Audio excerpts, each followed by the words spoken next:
About 900,000 years ago, our entire species almost vanished from the planet. Not a region, not a tribe, not a city, all of us.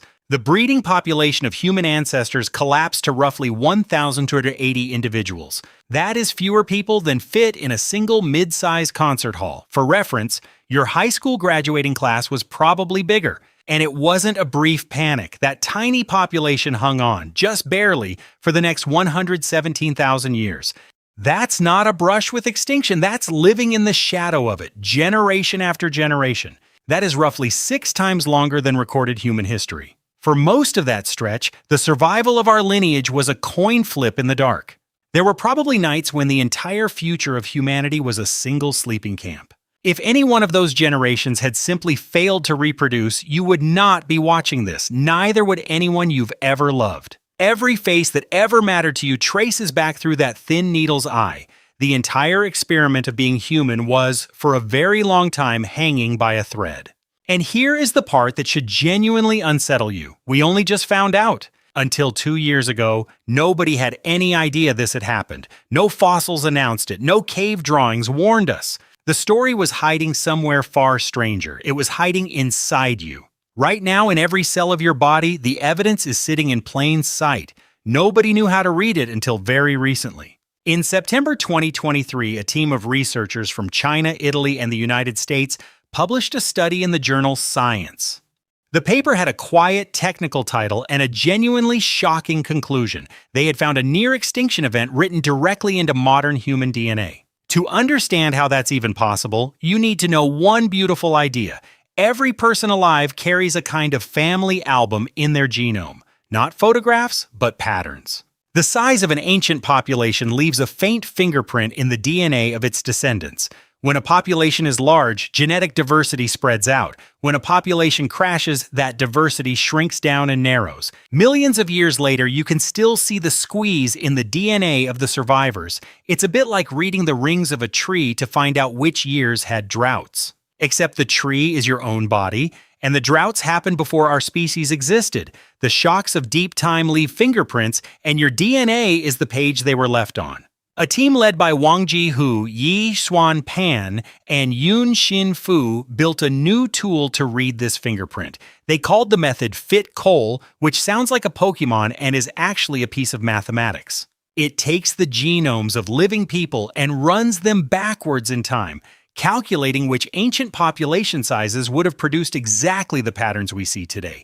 Different population histories leave different telltale signatures in the gene pool. The method searches through every possible past until it finds the one that matches now. They ran it on the genomes of 3,054 modern humans from 50 different populations across the world. The result was the same no matter where they started. Something terrible happened to our ancestors around 930,000 years ago. The ancestral population dropped from roughly 100,000 breeding individuals to about 1,280. That's a loss of about 98.7%.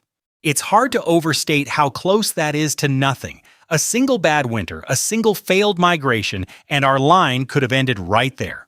There would be no humans, no civilization, no history, no anyone to notice the loss. Earth would have rolled on perfectly happily without us. And then there's the part of this story that almost nobody is talking about. The timing of the crash matches another major event in our biology. Somewhere around the same window, 2 ancestral chromosomes in our lineage fused together to form what is now chromosome 2. It is one of the defining genetic differences between us and every other great ape. Which means the bottleneck may not have just nearly killed our ancestors. It may have been the moment they stopped being whatever they were before and became something new. A new species, possibly, squeezed out of an old one by sheer disaster. We may, in a literal sense, be the survivors of that crash. Disasters are sometimes more creative than peaceful times in their grim way. When a population shrinks suddenly, evolution can move much faster than usual. The senior author, an Italian anthropologist named Giorgio Manzi, pointed out something elegant about the timing. If you look at the African fossil record between roughly 950,000 and 650,000 years ago, there's a gap, a long, frustrating quiet where bones should be and aren't.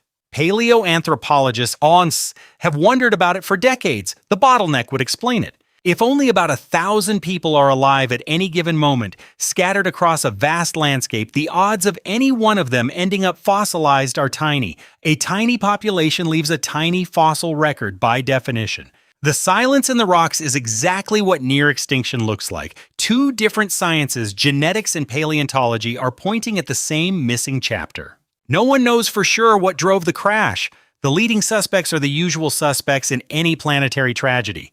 The period coincides with a major climate shift called the mid-Pleistocene transition. Ice ages were getting longer and more severe. Africa, where our ancestors lived, was being whipsawed by droughts. The forests they had relied on for food were thinning and breaking apart. If the climate is what nearly killed us, then we owe our existence to 1,000 or so people who somehow stayed alive while the world got worse. They were probably hunting smaller, scarcer animals. They were probably moving more often, sleeping rougher, eating less. Whatever they were doing it just well enough to leave us. Just well enough is, in the end, all evolution ever asks. This is the part of the video where good science writing requires an honest caveat.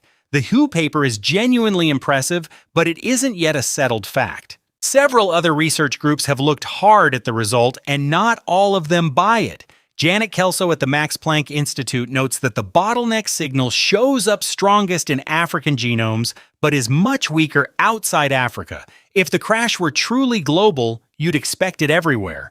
Attempts to find the same signal using different methods have so far come up short. One 2024 preprint argues the whole bottleneck may be a statistical artifact of the Fit-Cole method. In other words, the math might be seeing a ghost. On the other hand, another 2024 paper, this one in PNAS, looked at archaeological sites across Eurasia. The authors found their own evidence of a population crash at almost exactly the same time. It lined up with the first major ice age of the Pleistocene, around 900,000 years ago. Two completely different methods, one from DNA, one from dirt, pointing at the same window. That is the kind of agreement that's hard to dismiss.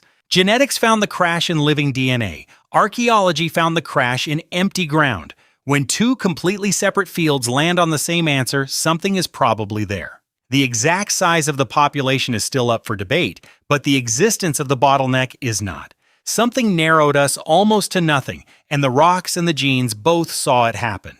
So the honest summary is this: we almost certainly went through something dire around 900,000 years ago. Whether it was as severe as 1,280 people or somewhat less catastrophic will take a few more years of arguing to settle, but the basic shape of the story keeps surviving every fresh test.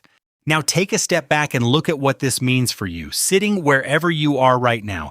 Every single human alive descends from that handful of survivors, all 8 billion of us, every culture, every language, every face.